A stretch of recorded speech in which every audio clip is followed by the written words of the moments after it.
We're in Perek Yudchet, 18, Pasuk Yudaled. What we saw 2 weeks ago is that Shaul jealous with David. David all the time succeeded more and more, and then Shaul tried to kill David.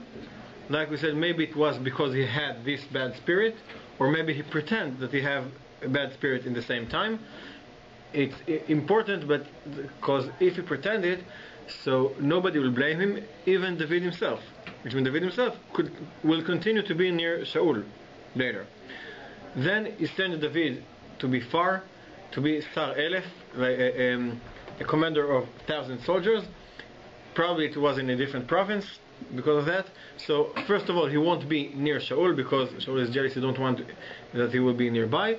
Also, maybe it's more dangerous to be there. So he wants that maybe that David will die. That's happened before. Now, maybe we read already those 3 psukim, but let's read it. Let's read it again from Yudaled to Zayin. Who can read in English? Right? For these nations which thou shalt dispossess, hearken to soothsayers and to diviners. No, it's not. No, wrong pair. In Shmuel Aleph. Shmuel Aleph, Perek Yudchet. Sorry. Right.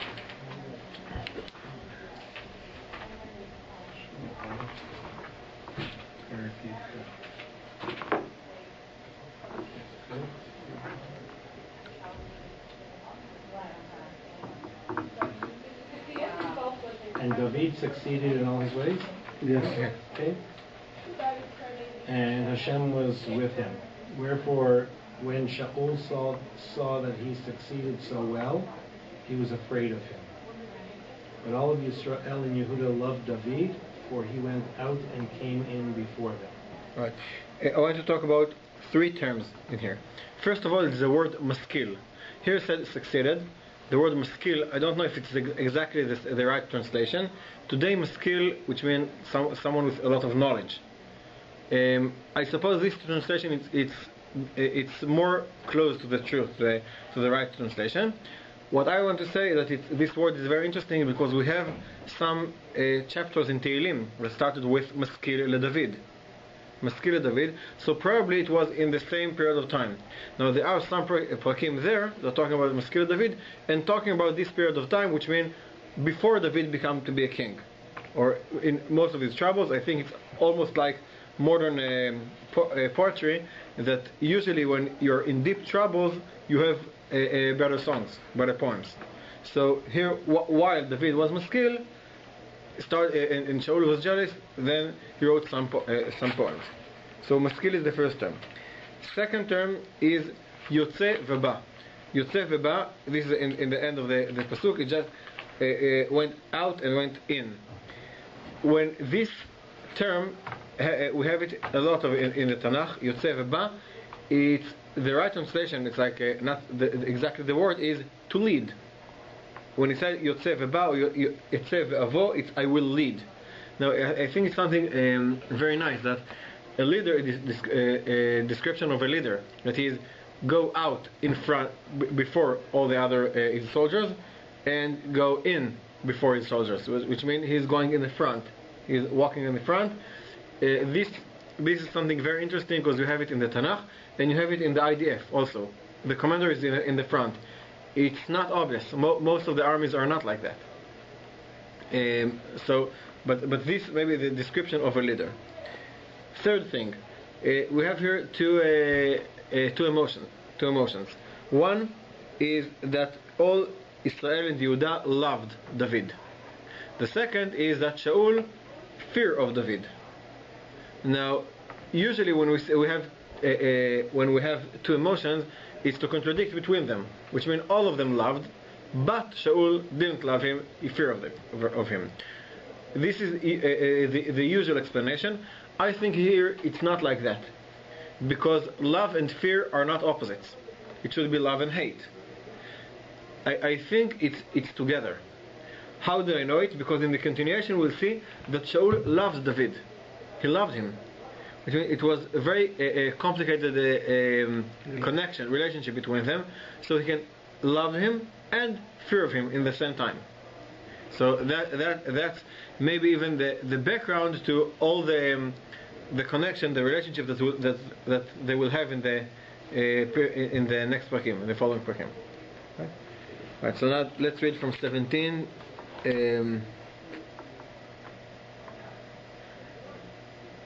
17 to 19.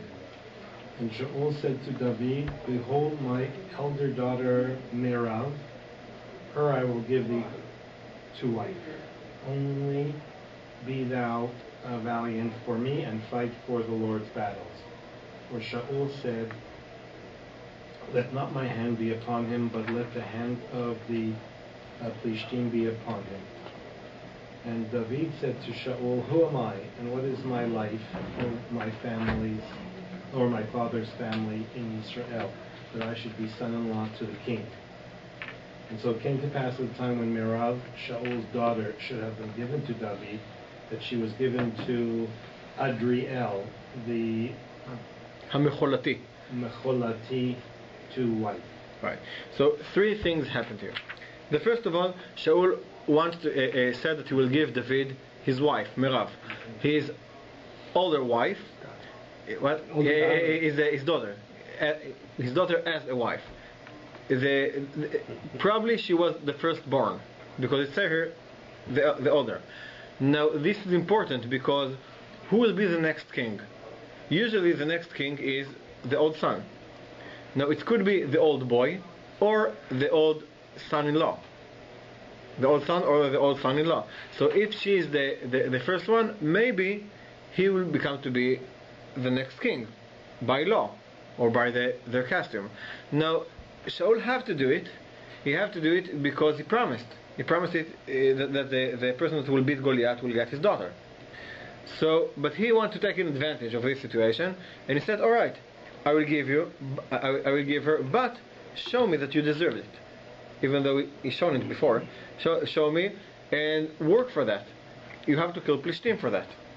Now this is and Shaul, we know what was his purposes, that David will die. Now this is very, very similar to another person that worked for his wife, worked for getting the wife, and this is Yaakov. It's not the word Biti Hagdola, the older one, and the little one. What happened is that they replaced them. It's in purpose that Tanakh want to show us. It's like the same story of Yaakov, and we'll see in a minute why replace. But this is in the 19th pasuk. The second pasuk is what David said. David said, "Mi ani, mi anochi umechayai mishpachat bet avi." Who am I?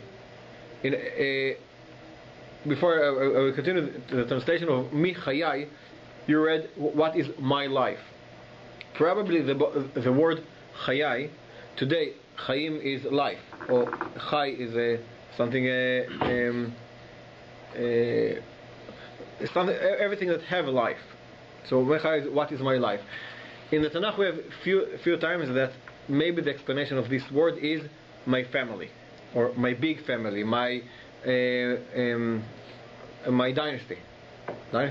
My dynasty. This is chayai. For example, there is pasuk, the name of Chava. Chava, she was Em Kol Chai, the mother of all living things. So, but she wasn't the mother of all living things. She was the mother of all the Human family. all the human families. Yeah, all the human families. So this is Em Kol Chai. Now, when you say Mi Chayai, what is my the word? Not dynasty. Tribe? No. Tribe. Family. It's like tribe, but My lineage? ancestry. My lineage? Yeah, my lineage and my family. So it's by the context, it's very reasonable. It reminds us someone else that said something very similar. Shaul himself, when Shmuel wants to crown Shaul, he said, "Who is I'm from the most little family." Also, David said it. So, what do you want for my family? I'm not deserved to be the son-in-law of the king. This is quite weird. I'm not sure that we talked about it. No, I think we haven't talked about it yet. no, we did talk about it when Shmuel crowned David and Ishai, because why it's weird? Because David is a descendant of one very important person, Nachshon ben Aminadav. Nachshon ben Aminadav was the president, was the Nasi of the biggest and the most important tribe, and David is his direct descendant. So it's a very good family. Why David said it?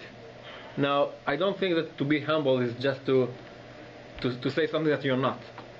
I mean, you know what is his family. So why did he say something like that?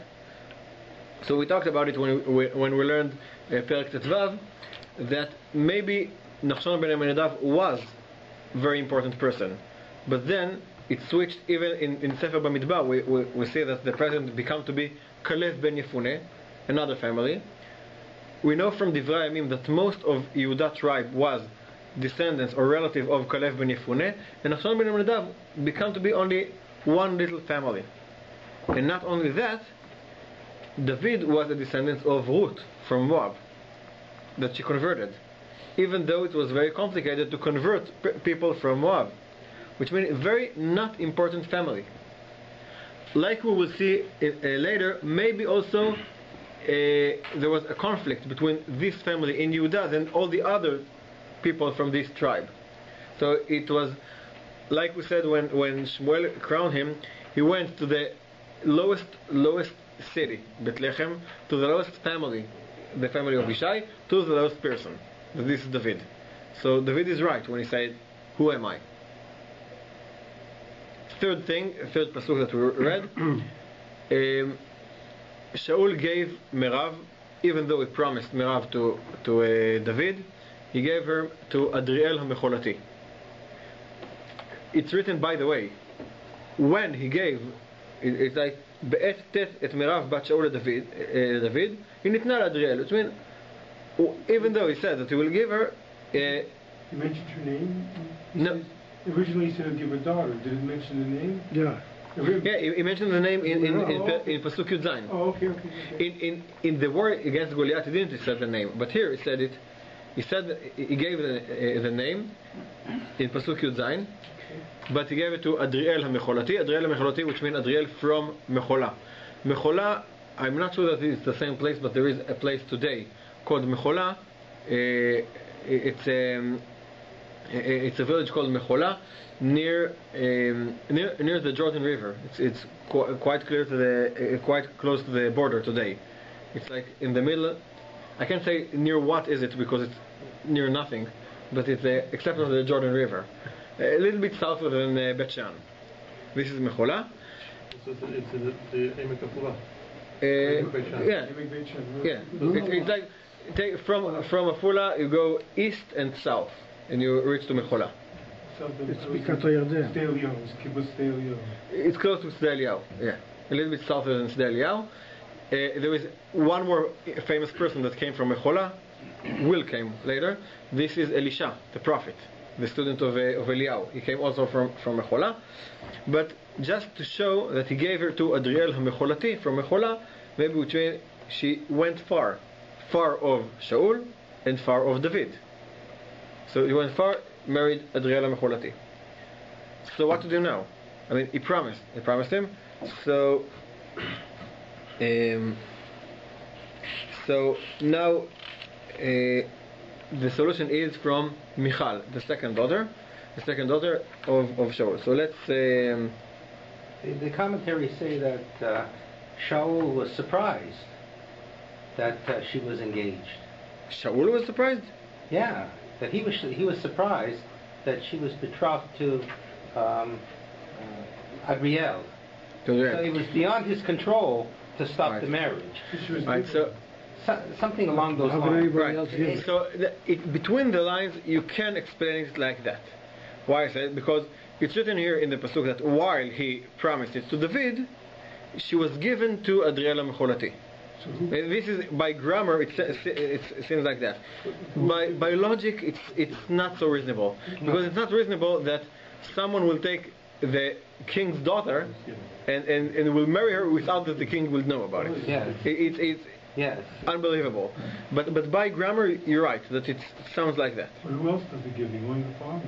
What? Who else gives though? He's the father. Yeah. Like who else would give? The mother doesn't give. The father in those days. Or her Herself. itself, yeah. But it's not. Again, Yeah, okay. but by the culture, by the logic, it's could be. By the grammar, like I said, it's written while Shaul promised her to David, she was given to. So, I think what makes it very illogical is because he's the king. right. I mean, the whole thing, it seems to me like he's making a big tactical mistake with David on those. Big what? Tactical mistake. Mhm. He's trying somehow to get rid of David or to try, and yet when you marry the king's daughter, that makes you the heir apparent. And, maybe there's you have to deal with the king's son as well. But it puts you in the race, so to speak. Right. Before that, he was just somebody else. Right? Why give him his daughter? He's inviting him to take over the. Because he promised. He promised that the person that will beat Goliath will get the daughter. Plus the whole. And that's what he tried to do, to make to fulfill his promise, but officially. But David will die in the meantime, but he didn't succeed. It appears that Meirav really didn't want David. That's what it appears to me like. With Mirav? Yeah, she didn't want him. You know what I mean? Yeah. To not to have a Chayil like David. Yeah. Also for that, Seems like she didn't want it, and maybe the king didn't want to push his choices on her. yeah. Also for that, we can find a clue in the psukim. Yeah. Again, it's only a clue, so I don't assume that maybe that it was that, but a clue that next pasuk is Vate'ehav Michal bat Shaul, which means Michal loved David. So sometimes it contradicts the previous pasuk. She loved David, not like her sister that didn't love David. So it could be like that. Again, it's a very tiny clue. So I won't put a building on this clue, but maybe. But maybe sisters talk to each other, and then that she told her, and they knew, and the other one decided to take off. It could be. I think that all this story, like we said before, it's just to compare between this story and Yaakov with Rachel and Leah. And if we compare between them, it's very comparison. Similar. Yeah, they're similar. It's very embarrassing for Shaul because David is like Yaakov, Merav is like Rachel, Michal is like Leah, and Shaul is like Lavan. So He never asked his daughter. He never asked her, "Do you want to marry me?" Like the oldest one. He never. Yeah. He didn't even. It was like, also Lavan didn't ask his daughters, That's the style. and I'm not sure that they used to ask their daughters in those times. There is one. It's interesting because the Talmud said that we have to ask the daughters. It's a halacha that learn it from Lavan. Why? Not with Rachel and Leah, with Rivka. With Rivka, when the servant of Abraham come to bring Rivka, so they said, we will ask the girl. We will ask her. Now again, maybe it was an excuse to ask her. But from that, the Talmud learning this halacha. Right? So let's read now from Kaf to Kaf Dalet. Right? 20 to 24.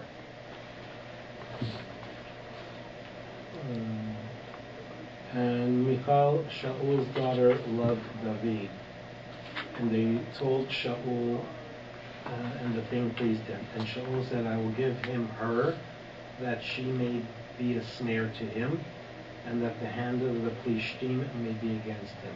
And Shaul said to David, Thou shalt this day be my son-in-law through the second. And Shaul commanded his servants, saying, Speak with David secretly, and say, Behold, the king has delight in thee, and all his servants love thee. Now therefore be the king's son-in-law. And Shaul's servants spoke those words in the ears of David. And David said, Seems it to you a light thing to be a king's son-in-law, seeing that I am a poor man and insignificant? And the servants of Shaul told him, saying, In this manner did David speak. Right. So there is some few word things here in this conversation. Michal loves David. Then Shaul thought this is a good idea. Why this is a good idea and Merav is not a good idea? Question. Second question, he said, Vatehi lo lemokesh. Vatehi lo lemokesh, you said a word that I don't know. What is it? What? Snare. Snare? Yeah, like a trap. Trap. If she will be the trap for David, again, why Michal will be a trap for David? We don't know. Third, Shaul tried to convince David that will agree. Why should he convince him? I think a lot of people want. I think they should want to marry the king's daughter.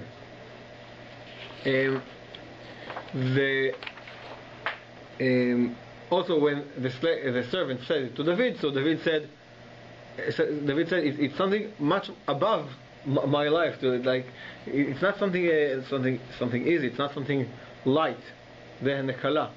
To marry the daughter of the king. Why he should convince me? And they said, really, he said it. Now, what was his plan? We don't know exactly. I can give again two assumptions. What was the plan? What is the trap? One assumption that it could be interesting, but it's not written here. That to marry the king's daughter, this is like to put yourself as a target. As a target, because now the Plishtim will know he is with her, we want to kill him, and maybe there is much more chance that he will die. So why don't you give her to Merav? Because if you will marry Merav, he should be the next king. Here he's married the daughter. He is a target, but he wants to be the next king because he's not married to the oldest daughter. Second option, I think it's much more reasonable, that maybe Michal... Wouldn't that apply to anyone who married the first daughter? What? Anyone. Whoever would marry the first daughter. I don't know if I don't know if it's anyone, because probably the best Muhammad, I would say Muhammad, candidate to be the next king is Yonatan. That he was the oldest son. Now, the oldest son-in-law maybe also candidate, maybe also a candidate. If he's anonymous, if it's someone from Mechola very far, maybe he won't be a candidate. If it's David, then it's a very big competition between Yonatan and David. Now, they didn't want to compete. We'll see it later. Yonatan can give up.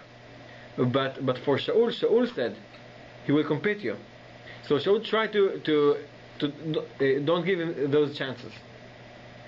So this is so one of them that now will be the target without being the oldest son-in-law. But the second explanation, that maybe he thought that Michal will help him to kill David. How can I know it?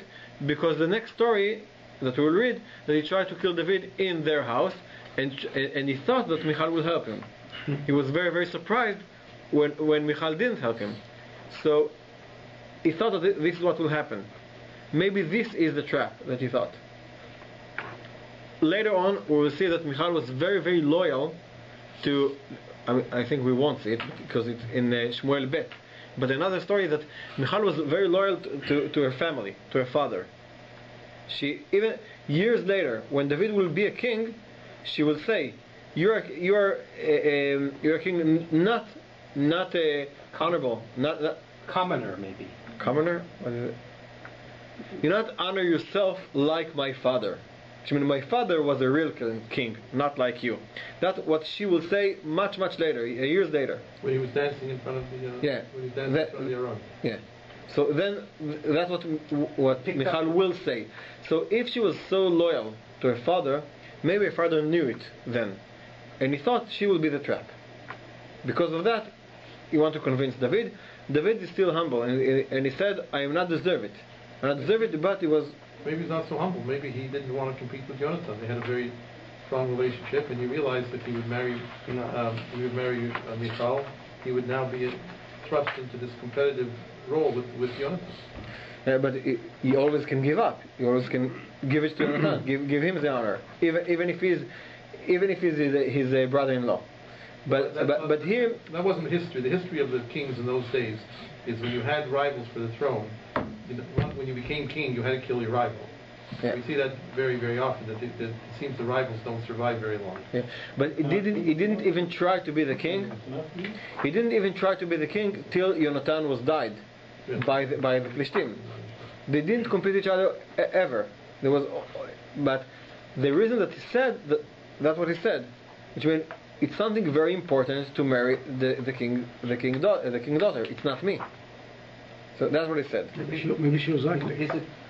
What? Maybe she was ugly. He didn't want to. The daughter of the king. It's possible.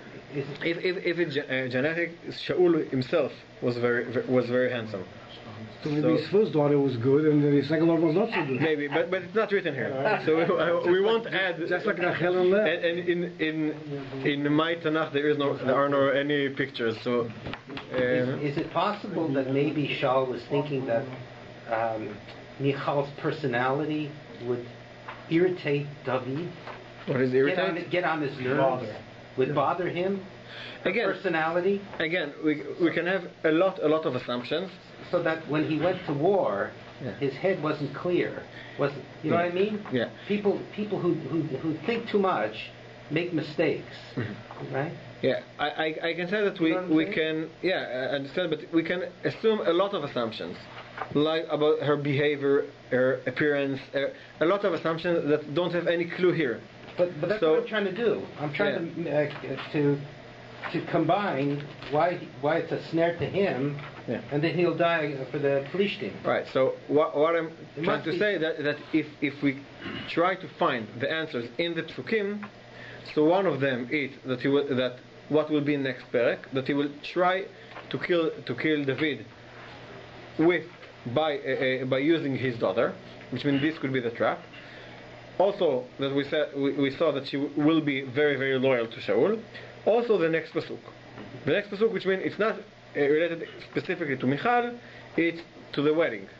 That maybe this is the trap. So then we don't have to assume things that's not written here. Right? This is some clues that are written already. Right. So let's read the three next psukim. Kafei to Kafzayin. To Tema Sefer. And David said, seems it to you a light thing to be king's son-in-law, seeing that I'm a poor man and insignificant, and servants of Shaul told him, saying in this manner, David said, okay. And Shaul said, thus shall you say to David, the king desires no dowry. But Dowry? Dowry. Dowry is what you give when you're. Usually dowry is nedunya. Okay, nedunya. Was a mohar. It's the same. Oh, it's okay. Nedunya, the word nedunya in Chazal, it's mohar in the Tanakh. Or Be'alai Mohar. Exactly. Is it Hebrew word or Aramaic word? What? Ksuba you have it, the dunya thing. The Ketubah including also the nedunya. But nedunya is the word in the Mishnah. The mohar is the word in the Tanakh. So the Mishnah could be Aramaic word. If it's a mohar. No, Mishnah it's not have to be Aramaic. It's Greek, Aramaic. or Hebrew of those days. There are a lot of words Hebrew of the Mishnah, like ilan, for an example. Tree. Ilan for tree, etz in the Tanakh, ilan in the Mishnah. So what will be the nedunya? Very weird nedunya. Yeah? The king desires no dowry, but 100 foreskins of the Plishtim, to be avenged of the king's enemies. But Shaul thought to make David fall by the hand of the Plishtim. And when his servants told David these words, it pleased David well to be the king's son-in-law. Now before the days were expired, David rose and went, he and his men, and slew of the Plishtim 200 men. And David brought their foreskins, and they gave them in full number to the king, that he might be the king's son-in-law. Right. So that's the mokish. this is the mokesh. This is a trap. Go, bring 100 foreskins, which means kill 100 Plishtim. He thought that David will die in this mission, but David instead of that brought 200. Now, why foreskins? Why foreskins? all the time the Plishtim called Arelim. Arelim, which means people with foreskins. This maybe was the biggest difference between the Plishtim and the Israelis. Maybe the non-Jews, the other non-Jews that was in this area, in the Middle East, was circumcised. But the Plishtim that came from Europe, they wasn't circumcised. So this was a symbol of them. A lot of times they called the Plishtim Arelim. So just to bring their foreskins, which means something very, very symbolic. Did they really bring them? Did they really cut them? They really did it? That's what's written here. Okay. No, tough job. A tough job, but this is, if you want a proof that you killed Plishtim and not someone else, this is what you can bring. If we would have said bring their ears, yeah. Fingers, it's very, very easy. You can kill one, bring 10 fingers. Here you can, for each one of them, you can only bring one. And this is also a proof that this is Plishtim.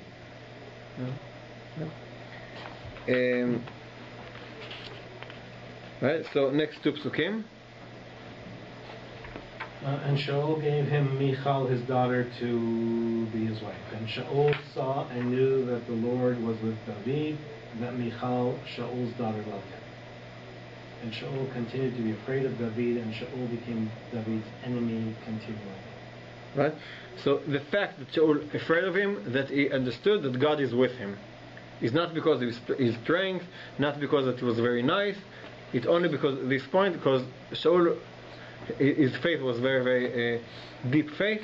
This part was so scared Shaul. Another pasuk, and then we'll finish this parak. Then the princes of the Plishtim went out, and it came to pass, after they went out, that David proved himself more competent than all the servants of Shaul, so that his name was highly prized. And Shaul spoke to Yonasan, his son, and to all his servants, that they should kill David. But Yonasan, the son of Shaul, delighted much in David. And Yonasan told David, saying, Shaul, my father, seeks to kill thee. Now therefore I pray thee, take heed to thyself in the morning, and abide in a secret place, and hide thyself. And I will go out and stand beside my father in the field where thou art, and I will speak with my father about thee, and I will see what the position is, and I will tell thee. Right. Stop in a minute here. We have two things here. First of all, that now, till now, Shaul tried to trick David, and to kill him in a tricky way, that nobody will know that Shaul killed him, which means that the Plishtim will kill him. Now he did it in public. He said to Yonatan and to his servant, now we have to kill David. Now he didn't say it to the nation. By the way, later he will say it also to the nation. He didn't say it to the nation because David was very popular. People will rebel, we won't agree.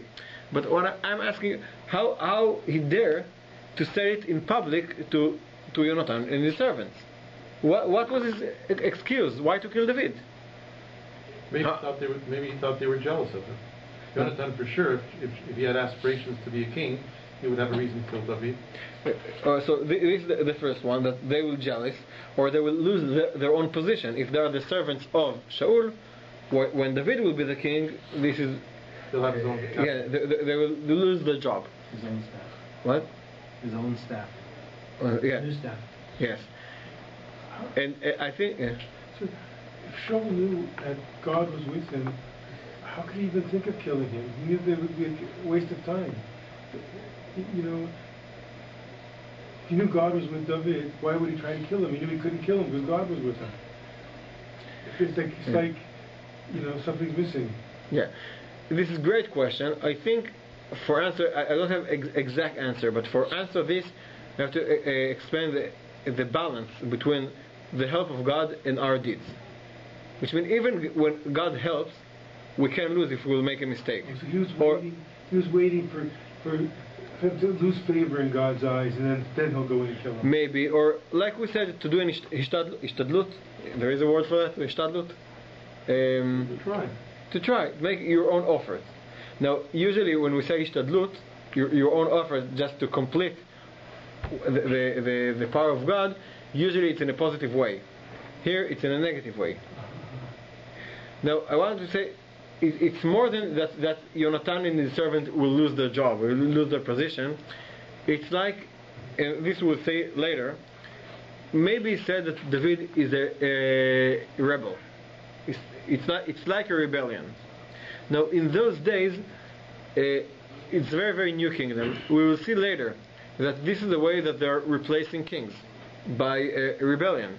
And if there is a rebellion, they are killing the king, killing all his descendants and his servants, because this is a rebellion.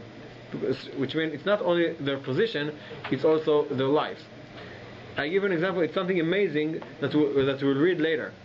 That Yonatan, there was so close friends, David and Yonatan, and even though Yonatan said to David, I want you to swear to me that you won't kill me and my descendants. And David could have said, Pshita, it's obvious. Why should I? Why should I kill you and your descendants? But probably this shows us that was the custom. People behaved like that. So it's their own life. Now, if he trying to convince them, or if he will succeed to convince them that David is start rebellion, this is very convincing. Why we should kill him now? How he could convince them? There is again only a clue, but we will see it later again and again. One clue that he can say. The Psukim before said that David with his people killed the Plishtim. If David have his own people, his own soldiers, so maybe they can start a rebellion. It's not David with Shaul's soldiers. David with his own soldiers. So this is the problem. David, one guy with his own soldiers, very, very strong, very successful, and the solution is let's only kill him, and that's all. Sounds convincing, we know, which means now we know the truth, but maybe it could convince them. The person that didn't convince is Yonatan himself. Maybe the main person that could die in this rebellion, and he didn't convince because he knew David and he loved David, and he said to David, you know what? I will try to convince my father. I will talk to him and let's see what will happen. And here is a very nice speech of Yonatan, how to convince his father. Let's read it from Daled Hey, 2 Psukim. And Yonatan spoke good of David to Shaul his father and said to him, let not the king sin against his servant, against David, because he has not sinned against thee, and because his deeds have been very good towards thee, for he did take his life in his hand and slew the Plishtim. And the Lord performed a great salvation for all of Israel. And thou didst see it and didst rejoice. Why then wilt thou sin against innocent blood, to slay David without cause? Right. So you have a few things. First of all, in all his record, he didn't do anything wrong to you. Again, if he was a rebel, you can find something bad that he did. Secondly, he did only good things till now. Again, it's not a proof, because if you want to start a rebellion, you can just pretend that you're good.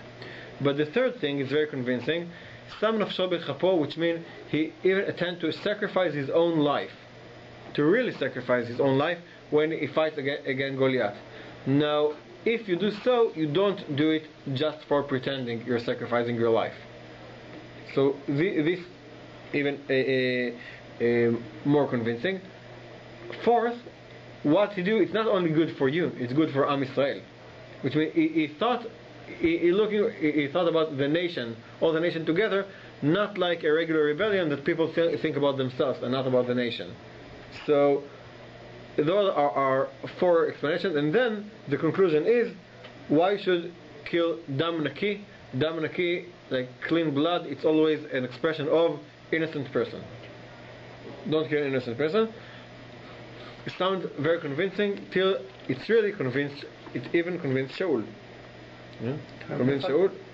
It's like a rodef, right? Why it's like a rodef? You're allowed to kill a rodef before he kills anyone. And who rodef who? So Shaul's family would be the victims, and David would be a rodef. Maybe that you could kill him halachically proper. You're right if if David is Rodef, if David want to kill Shaul.